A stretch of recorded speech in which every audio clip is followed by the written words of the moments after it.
Hey guys, welcome back to my channel. আশা করি তোমরা সকলে ভালো আছো আর আমিও ভীষণ ভালো আছি। তো চলো আবারও একটা মিনি ব্লগ নিয়ে চলে আসলাম। আর ভিডিওটা দেখার আগে যারা ইউটিউব থেকে দেখছো তারা প্লিজ চ্যানেলটাকে সাবস্ক্রাইব করে নিও, আর যারা ফেসবুক পেজ থেকে দেখছো তারা প্লিজ পেজটাকে ফলো করে দিও। তো চলো ভিডিওটা স্টার্ট করা যাক। সকাল সকাল ভিডিওটা অন করতে পারিনি, এখন দেখো দুপুরে খাওয়ার টাইমে তোমাদেরকে দেখাচ্ছি এখানে দিদি কি কি করেছে। এই যে সবুজ মতো যেটা দেখছো, এর আগের দিন যেটা ছিল ওটা হচ্ছে শান্তি শাক আলু সেদ্ধ, যেটা কেউই বলতে পারোনি।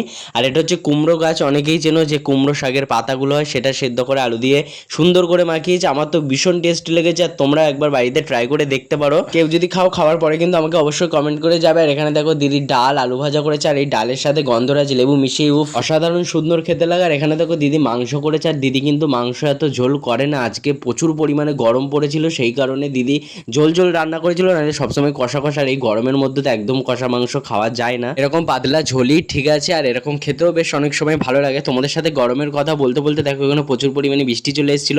আমরা কিছুক্ষণ দুপুরবেলা শুয়েছিলাম, আর শুয়ে থাকার পরেই দেখছি বৃষ্টি হচ্ছে, প্রচন্ড বৃষ্টি হচ্ছে। তা কি হয়েছে, কিন্তু গরম কাটছে না কেন জানি না। আর এই গরমের মধ্যে কার কেমন অবস্থা সেটা কিন্তু জানিও, আর কোথায় কেমন গরম পড়েছে সেটাও কিন্তু কমেন্ট করতে ভুলো না। যারা ফেসবুক পেজ থেকে দেখছো তারা প্লিজ পেজটাকে ফলো করে দিও, যারা ইউটিউব থেকে দেখছো প্লিজ চ্যানেলটাকে সাবস্ক্রাইব করে দিও। আর দেখো আমরা প্রায় বাড়ি চলে এসেছি সন্ধ্যাবেলা, আর সন্ধ্যাবেলা দেখো আর রাত্রিরে মাকে বলেছি যে ভাত করতে হবে না, তাই মা চাউমিন নিয়ে চলে এসেছে। আর তোমরা তো সকলেই জানো আমি বেশি ওসব ভাত খেতে পছন্দ করি না, এসব স্ন্যাক্স জাতীয় জিনিস বেশি পছন্দ করি। আর এখানে দেখো মা আলু কেটে রেখে দিচ্ছে, সেটা তোমাদেরকে দেখাচ্ছি। আর তোমাদের সাথে কথা বলতে বলতে দেখো মার চাউমিন করা রেডি হয়ে গেছে। নর্মালি ভাবে করেছিল, কোনো ডিম টিম দেওয়া হয়নি। আমার মতো কারা কারা ভাত খেতে পছন্দ করো না সেটা কিন্তু কমেন্ট করে জানিও। দুপুরটাই ঠিক আছে, কিন্তু বারবার ভাত খেতে আমার তো একদমই ভালো লাগে না। ভিডিওটা কেমন লেগেছে সেটা কিন্তু জানাতে ভুলো না। যদি ভালো লেগে থাকে লাইক কমেন্ট এন্ড শেয়ার করে দিও। আর নেক্সট ব্লগে তোমাদের সাথে আবার দেখা হবে। টাটা।